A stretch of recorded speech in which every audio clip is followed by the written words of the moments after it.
Het wieuwt maar wat een donkere dag. Een peer buien en buikjes, maar een protte wetter smeert het net op.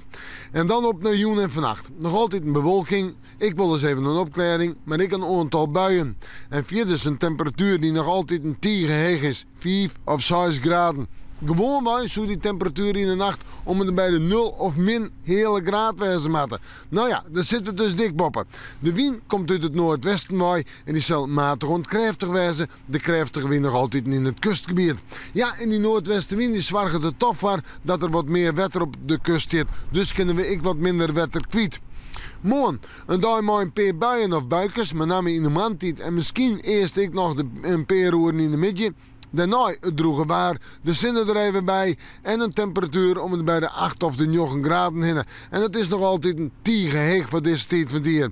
En de wind komt uit het noordwesten, matig ontkräftig, maar die wind die houdt hem in de joentijd vlugdel en gaat dan weer om naar het westen en het zuidwesten. We zoeken naar Manje. Dat begint eigenlijk zo in de nacht van sneeuw op Manje en gaat het Rijn en ligt er Rijn. Manje een donkere dag.